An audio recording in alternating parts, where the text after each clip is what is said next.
and welcome back to the Earthdawn Survival Guide, the podcast for all disciplines, paths, players, and game masters, with your questers Josh and Dan. I am Dan. I am Josh. And on today's podcast, we will be discussing all things hierarchical and gemological, as we're going to talk about the House of the Nine Diamonds, House Contention, from the Serpent River sourcebook.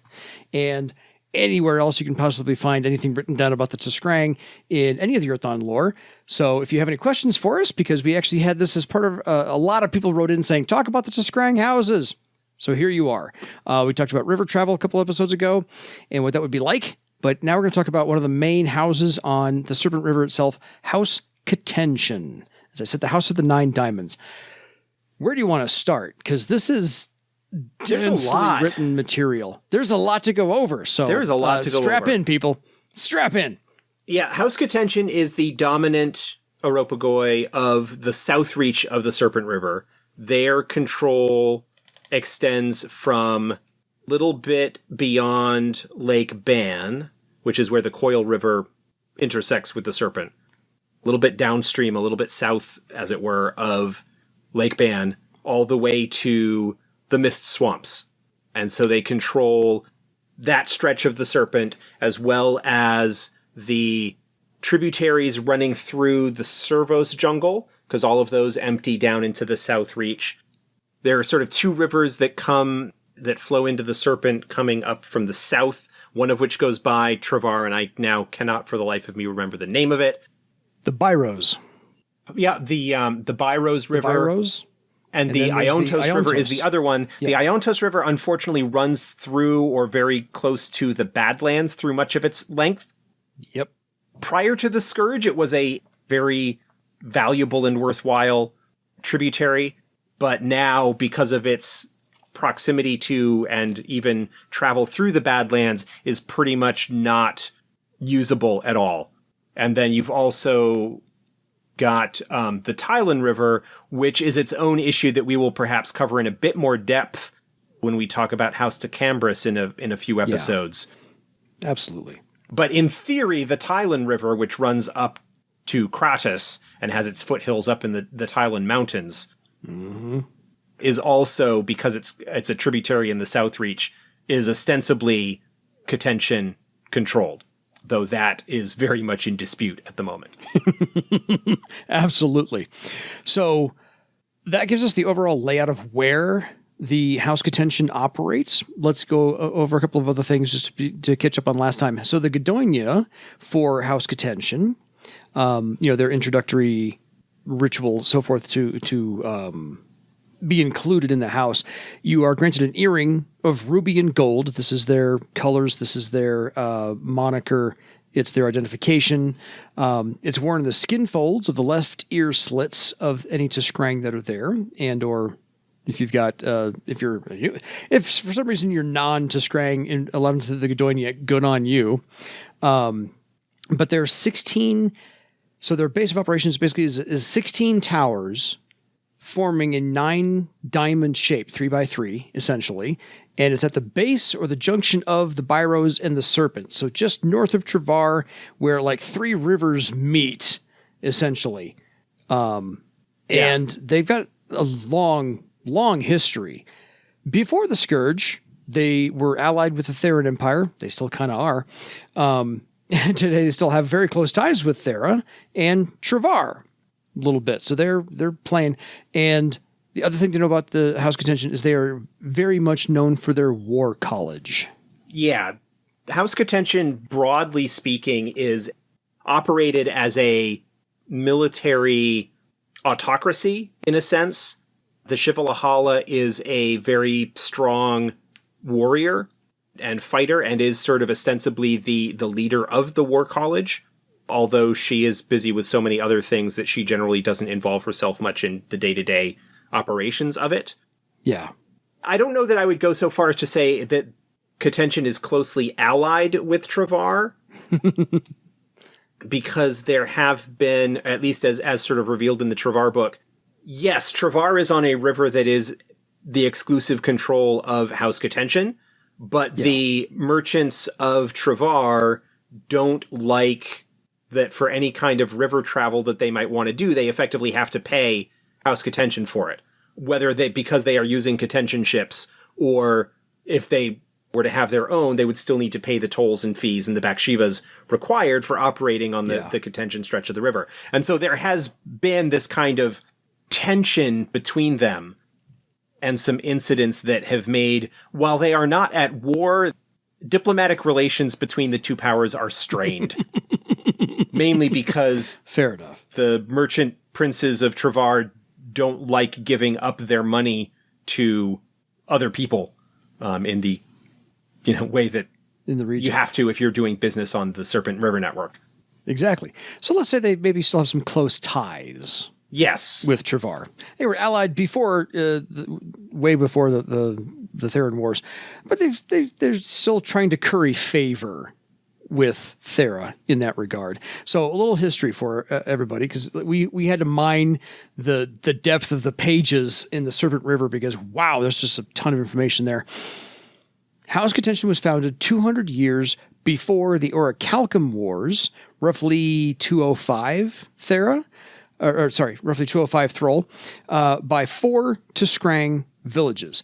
And so they've been around for about 1,300 years. So this is a long-lasting house. Yeah, and we talked in the previous sort of Serpent River book about how the aropagoi, how the great houses kind of developed into a cartel through the alliances of multiple villages banding together for mutual benefit. And that's exactly what happened here in the case of Contention. Some successful villages that had made some money in piracy kind of banded together and then gradually got more and more people allied with them, and their military might really kind of led them to a very strong position in control of the south reach of the Serpent, and closely allied themselves with Thera, who was in control of Barsaive at the time, which did even more for advancing their fortunes. Yes. They specifically allied themselves with the influence of the Theran house currency. They all pooled their resources and built the 16 towers. So House Currency and these 4 Tiskrang villages built the 16 towers. A lot of piracy involved in all this, but then again, who doesn't? But they had an alliance with Thera that lasted about 1,000 years, which is, again, nothing to sneeze at as far as influence and power is concerned. House Contention did awaken from the Scourge very, very late, later than House Vistrimen. And this has caused some strife, as Josh will get into in a minute or so. So Thera and House Contention tried to reconquer Barsaive, and Vistrimen had laid all other settlements under their protection. And Thera therefore had to abandon House Contention only.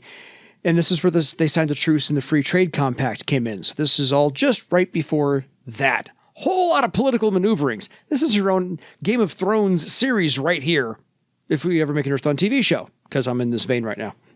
One of the notable things, because of the alliance that they had with Thera and the wealth that they accumulated from the period during the Orichalcum Wars and the various piracy and whatnot that they were doing on the south reach of the Serpent River, the 16 Towers, the 9 Diamonds fortress, was a very powerful citadel and was where all of the House Contention foundations retreated to weather the Scourge, and they were one of the ones that went into that extended hibernation period that was talked about for some of the Tiskrang during the Scourge because of, how they potentially would go a little bit stir crazy.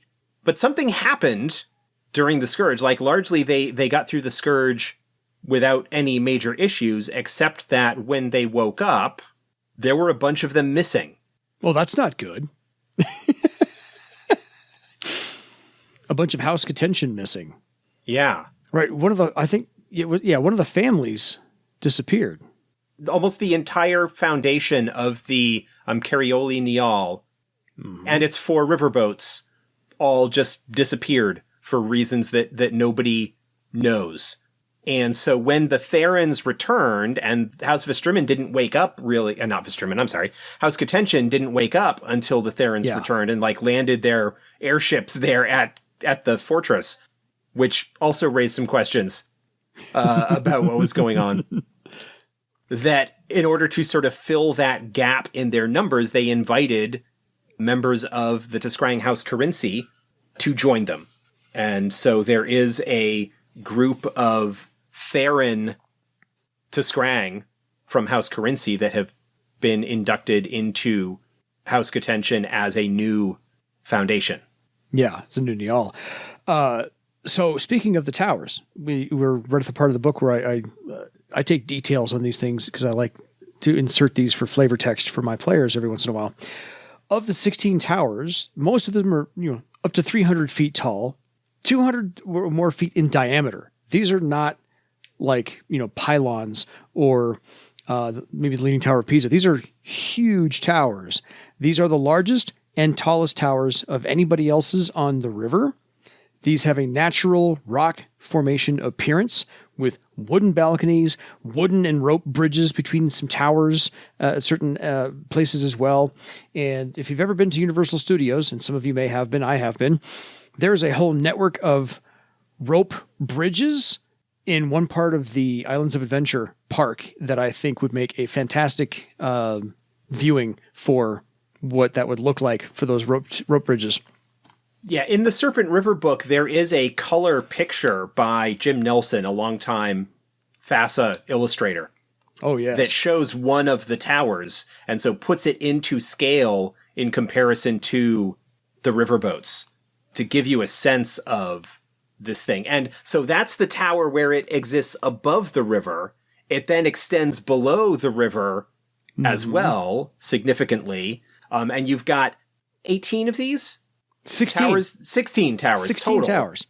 Yeah. In that sort of 9 diamond pattern, but 16 of these. And then they're sort of they have got connections with ferries and all sorts of things. It's a fairly sizable city. Yeah, it's like 16 skyscrapers. Yeah. 30-story skyscrapers. 16 of them all clustered together. Wow. Yeah. Just, again, that needs to be on screen. Each tower has a very wide encircling boardwalk for docking, loading, undocking, so forth and so on. And the inner 4 towers are incredibly vast. Each can house a dry-docked riverboat with plenty of room to spare. So in case you need to set some flavor text and describe what this thing, how cavernous these things are, they're pretty darn big. Yeah. So getting back to some other things about House Contention, they operate, I can't say a little differently than the other houses, because we'll get to the differences later on in the other episodes. But Contention is one of those houses that still regularly captures Tiskrang slaves from primitive tribes or of the Servos jungle. Look, let's be frank here. House Contention is kind of one of the bad guy factions of the Serpent River. Because of their alliance with the Theran Empire, they still practice slavery. They will capture primitive Tiskrang from the Servos jungle, mainly. What they need to with them. They're not great.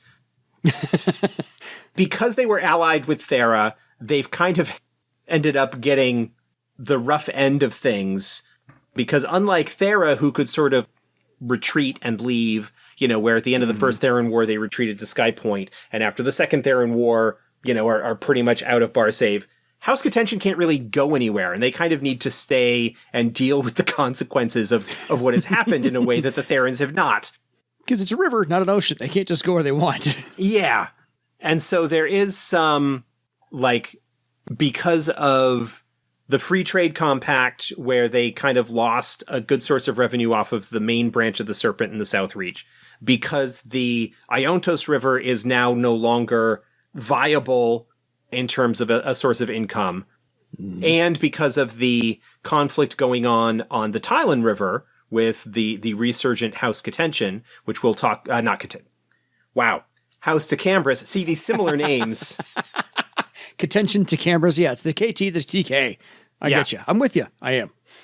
Because of that conflict, they're not necessarily making as much profit out of that river as they otherwise would. And so just generally speaking, House Contention is on a downside in terms of their profits, in terms of their status and their place within the Serpent River culture in general.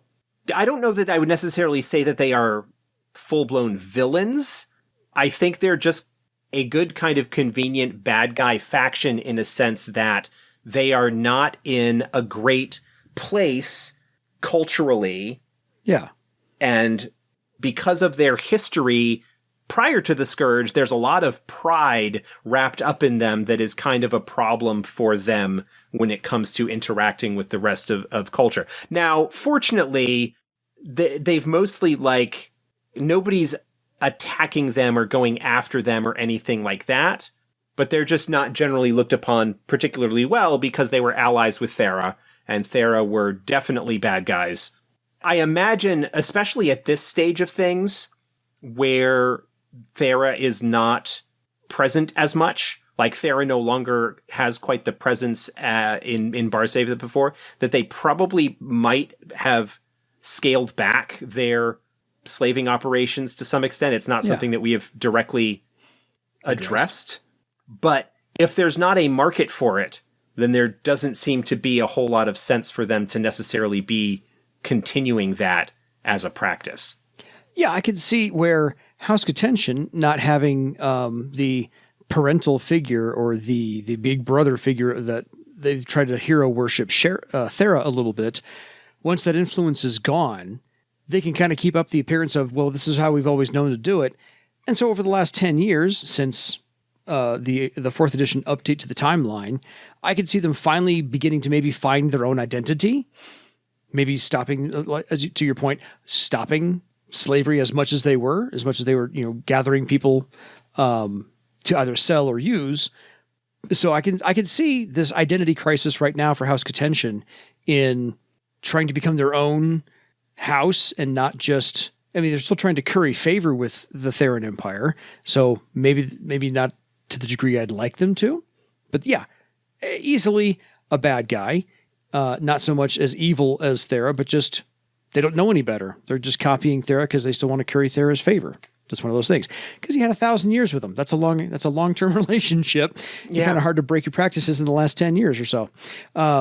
So getting to some hierarchy of House Contention, to Josh's point he made earlier, the Shivalahala contention is, in the course of the writing of the Serpent River, a 10th circle warrior. Any 4th edition update, maybe she's gained another circle, you think? I don't know.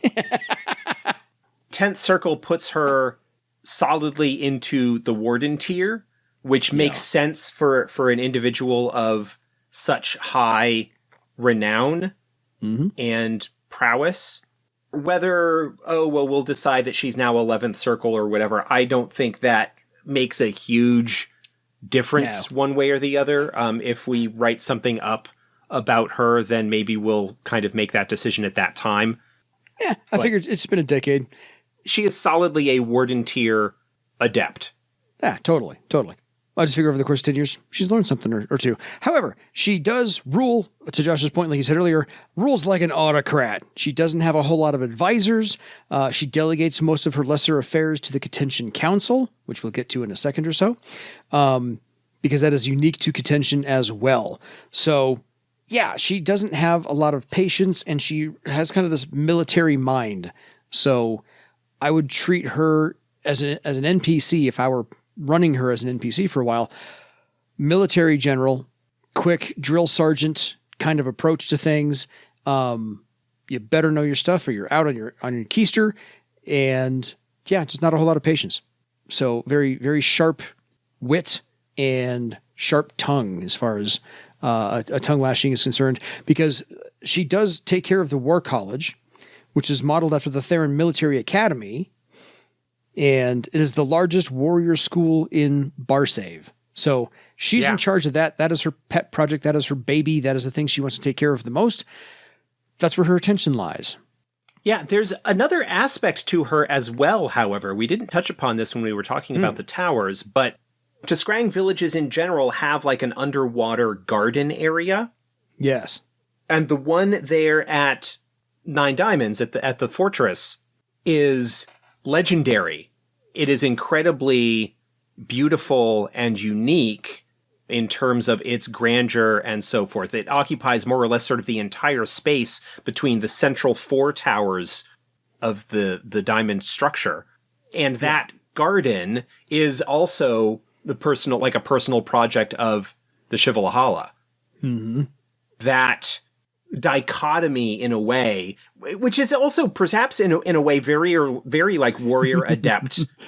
Yeah. In a way, yes, there is the military discipline and the strength and offense and defense and that whole thing, but there is also a very contemplative and mystical and reflective aspect of things. And so it's an interesting insight not only into the character of the Shivalahala herself, but also into the dual nature of the warrior, where as a warrior adept, it excels in the craft of war, but as the sort of old saying goes, those who are most skilled at war are the ones who least want to see it actually happening. Yes. Or they understand the costs and, what is involved in doing it. Exactly. And better to be a warrior in a garden than a gardener in a war. So there is that. So let's talk about the thing that is very unique to House Contention. It is the Contention Council, made up of 12 Nials, 2 representatives each, so 24 council members, because that's easy math, and also includes the Lahala. So it's basically the Lahala of each of those Nials and an appointee of those Nials. So it gets kind of complicated in here, which is the nature of Tiskrang. There is also an advocate, which is one member of the council, which can veto shivalahala policy. So whatever the shivalahala says, the advocate is the only person that can veto that, and that is a very contentious place to be on the council. But the 25 members of the council is the sum of the towers and the diamonds. So 16 plus 9. So 16 towers, 9 diamonds, 25. That is the number of people involved in the contention complex. So it really is this whole numerology thing with the Tiskrang as well. 5, I think, being one of their favorite numbers because they are 4 limbs and a tail. They're the only ones who have that. So that's really, I think... And also 25 is the sum of the 16 towers plus the 9 diamonds that they represent. Yes, and 25 is 5 squared. 5 times 5. So it's a beautiful set of numbers there. So well done. Who wrote this? Sean? Sean? Is that your name? Yes. Sean Rhodes. Nicely done. Nicely done, sir. I love all this. But only House Contention has this council. Nobody else does. Right. So this is in this regard. One of the things that we will discover as we continue diving into the different houses is how each of them are different when it comes to the details, even though in some regards they all kind of follow the broad strokes of Serpent River Tiskrang culture. Yeah. And one other thing that's kind of noted is that there are 12 foundations that are part of the aropagoi. There is not direct representation for any of the villages that owe their fealty to those foundations. They are often sort of under the control of an appointee, an officer from the Nial, that sort of kind of tells them how they need to go. Yeah. So again, a very sort of top-down structure in terms of how everything goes, which makes a little bit of sense for a city, for a political body that is run by a military commander, by a warrior adept.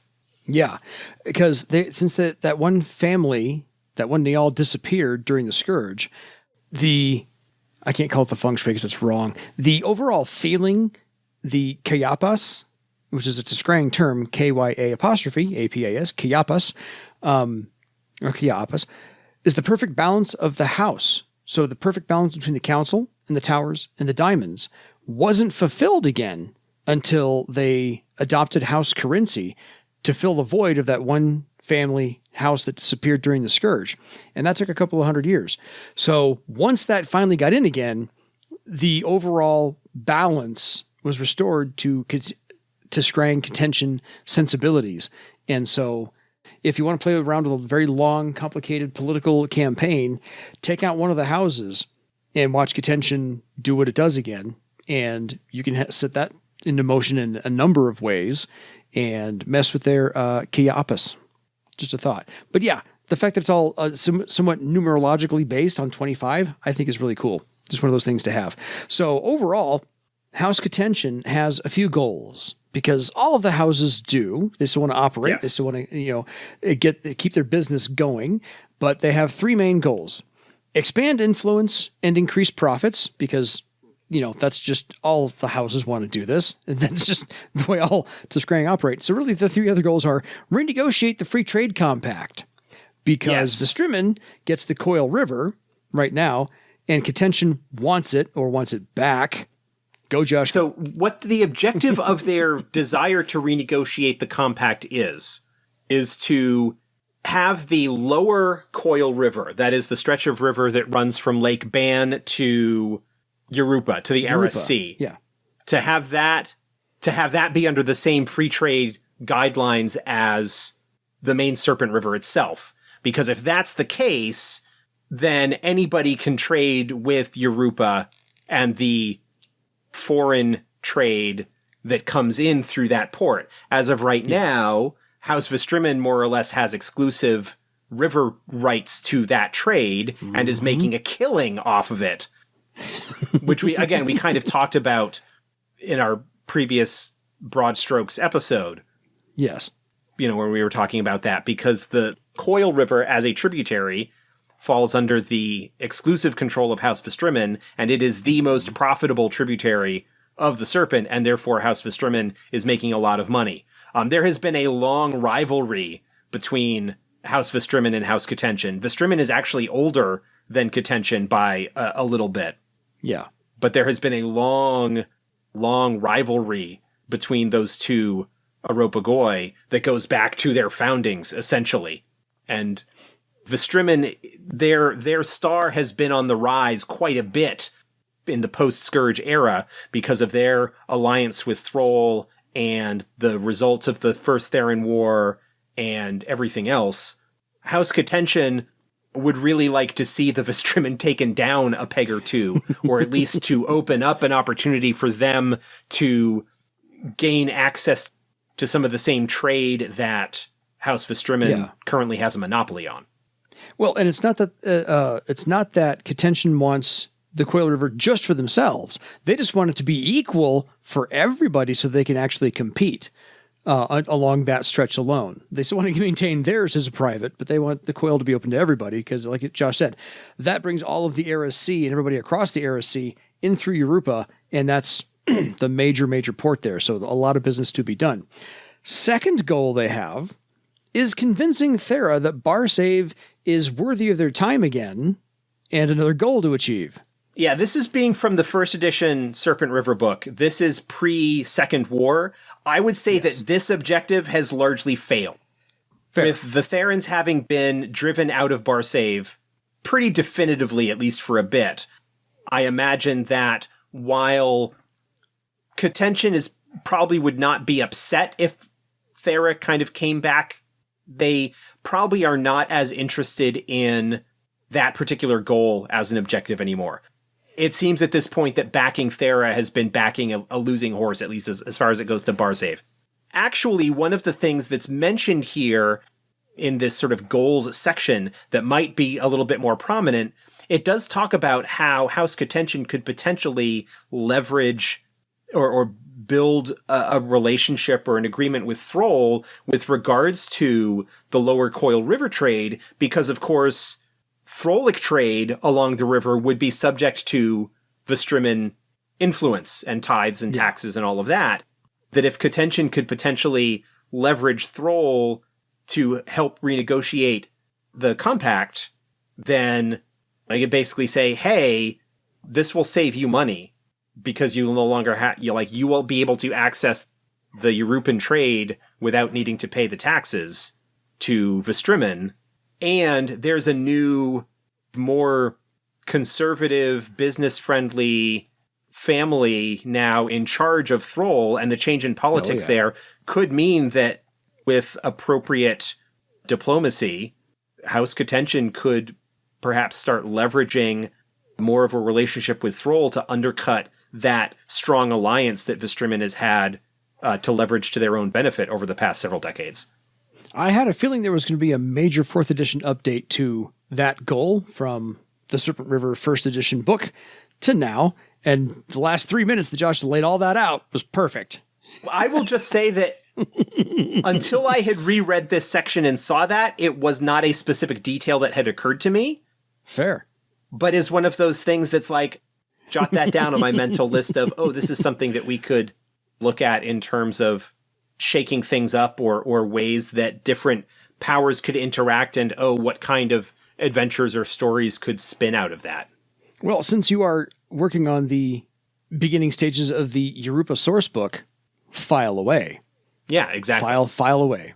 Last goal that they have is to naturally reestablish control of the Contention territories, because the main rival, as Josh has laid out, has always been House Vistrimon primarily, and they fought against House Vistrimon in the first Theran War, and Vistrimon has control over 6 former Contention villages. This also fuels the upstart House Catambris, because they view House Contention as weak, and Travar has built an airship fleet now to challenge House Contention. So they've got opponents on all sides, pretty much. So again, this is your Game of Thrones Earthdawn style. The fact that House Contention has sort of backed the losing horse ultimately in a way in the Theran Empire means that all of the people that previously had sort of needed to put up with them are going, maybe we can rattle their cage a little bit and shake things up. And the fact that Travar has been building an airship fleet means that they no longer need to ship things over the river as much, and sort of can get around the problems. I mean, ultimately, there are not as many airships as there are riverboats, but it does allow the wealthier merchants of Travar, Omasu amongst them, to get around the need to pay Contention shipping fees and taxes to House Contention. Yeah. We'll get into Tecambris in a bit more depth further on in this series, but they're a sort of resurgent, for lack of a better term at the moment, pirate affiliation that are taking the opportunity to nip at the heels of House Contention and steal business and influence from them along a particular stretch of river. And then the rising fortunes of House Vistrimon over the past few decades, since the First Theran War up to present day, is a sore spot as well. It's got to be rough when a great house that has largely, in some respects, defined itself by its military prowess and reputation has kind of been on the losing end of battles, long term, for the past 50 years or so. Yeah. That's got to rankle the shivalahala to a certain extent. And it remains to be seen whether that is something that is going to result in a reassessment of their strategic and tactical goals, or what. Yeah. It's an interesting question that definitely worth exploring if you're into that sort of thing. Absolutely. And I think this would absolutely rankle the shivalahala, especially since you've been losing battles and you are in charge of the war college. This has to be, I'm the best at what I do, but you keep losing. Are you really the best at what you do? So I think it's very prideful for her. So I think there's a nice little realm to explore there as well. So on to the war college, because we got a couple notes on this one as well. The academy at the war college can house up to 600 recruits at a time. So this is like joining West Point, for a example. Only 25 non-contention are admitted each year. So it tells you, if it can house up to 600, how many members are in House Contention top to bottom. So kind of a lot. 12 scholarships are awarded after an annual open tournament. So 12 of them get in free, otherwise you have to pay House Contention rates. So if you're looking for a way in to use House Contention as a foil adversary in the background, maybe an open scholarship for somebody to try out. And and only 25 non-contention are admitted each year. So really, you can have one of your warrior players want to go through the academy a little bit and investigate, but it is a 6-year commitment to graduate, and it is 99% to Scrang there. So if you're going to run that as a side-off one-shot campaign, know your to Scrang and how they operate. However, when you graduate after 6 years, graduates do get a gold and ruby ring. Less than half of these people who attend actually graduate, and it is traditionally worn on the left hand. So little details you can kind of throw in if your party comes across being raided by a house contention, or they end up, I don't know, in a bar somewhere talking to somebody who's a graduate recently. If they're checking out the left hand or so, there better be a ring there. Not necessarily a wedding ring, but at least, the gold and ruby ring. So some little details about the War College, the shivalahala, and perhaps how to introduce your players and or your campaign based upon something that House Contention is involved in. Because it's kind of a lot. There's a lot to draw from here. Yeah. The War College is very definitely something that is likely to has the potential to have a presence within the game if you want it to, even if you are not necessarily going to be dealing a lot with the politics of House Contention and the Tiskrang in general. Of course, if you are going to become involved in the War College, you are going to somehow become involved in the politics. Yep. The War College is, in addition to being one of the best warrior schools, is also one of the best tail dancer schools as well. If you look at the Tail Dancer essay in Mystic Paths, there's even more information. Usually, the whole Tail Dancer thing is above and beyond the normal curriculum for the Academy. And so, if it can house up to 600 now, because it is a 6-year program, each class would conceivably have, because only about half end up graduating, you're going to have a lot more people there first year than you are sort of the graduating class. Yeah. It is very definitely something that could be of interest. The problem is, of course, because it is a 6-year training thing, it is likely not going to be something that is going to be accessible as an active thing for a campaign player characters, because it's largely going to take them out of the game for a long period of time.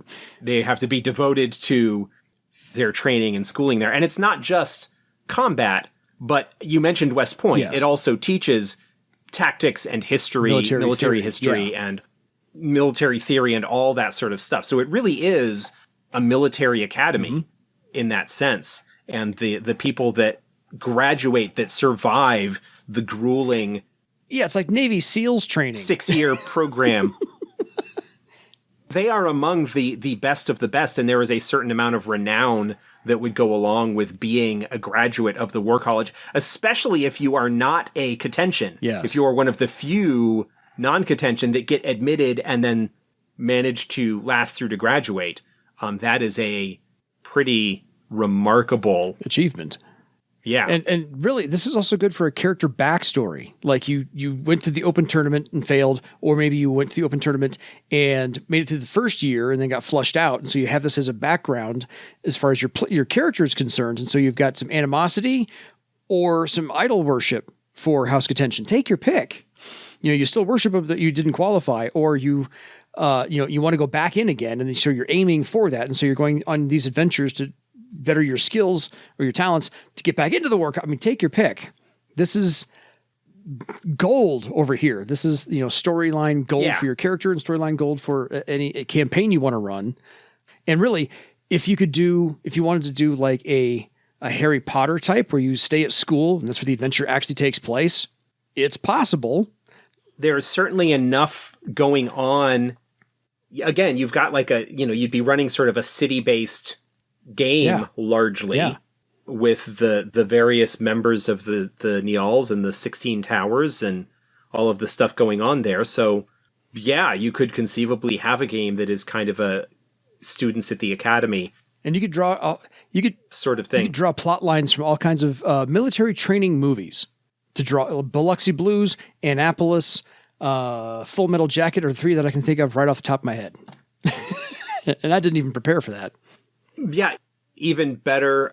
Others would be like toy soldiers Well, love that movie. That's one that's set at a military academy. Biloxi Blues, if you want some humor. I was going to say Stripes, but that's a different flavor entirely. Totally, but there's still adventure in there. So that, there's certainly if you can come up with stuff there's certainly some potential for some interesting stuff going on there. I seriously want to see if anybody has either done that or can pull that off. Please write to us and tell us how you did it and exactly what you used to draw from to see if you can do a War College mini campaign or even extended campaign in just that War College with your party. I am absolutely hoping somebody can pull that off. That's one that probably is like, it's a really cool idea, but because of the strictures of the War College itself, you're looking at a group that is going to be all warriors and swordmasters and be, almost all to scrying. Like that would be the sort of thing where you are intentionally from the ground up having the game built around that. It's not going to be okay, go ahead and make your characters and then we'll figure out what we're going to be doing. This is going to be a game that is, okay, this is what we're doing. And you kind of have an idea, a lot more sort of NPC stuff. And the combat would be a lot more like training drills and mock combat and stuff like that. And of course, as is you're sort of dealing typically with, if you're talking about the students in school adventure kind of series, obviously they're going to be going out and having little adventures elsewhere and stuff like that. Totally. Yeah. I want someone to pull that off and write to us and tell us how they did it. Anyway, I think that wraps up House Contention. Are there any thoughts you have on any other 4th edition updates or anything we may have missed that people might want to know or how they could use House Contention in ways we haven't talked about yet? No, I think we've kind of touched on the broad strokes here, mentioned some things that are likely to be different as you're approaching it from a 4th edition timeline standpoint post Second War. Yeah. Like I said, the House Contention are sort of classed as an antagonist group typically because of their alliance with the Theran Empire, but they're not really bad guys the way that we will discuss in a bit more depth when it comes to House Ishkarat a little bit down the road. Because those are also bad guys, but in a very different way. House Contention has a much longer history and much more sort of political involvement with everything that has happened in Barsaive, as opposed to the others, which we will talk about later. Absolutely. So until next time, folks, drop us a line at edsgpodcast@gmail.com. If you have any questions for us, we will get to those. If you want to hear something more about House Contention, please, by all means, lead with that. But until next time, I think you should go find 9 diamonds for your legend. Good night, everybody.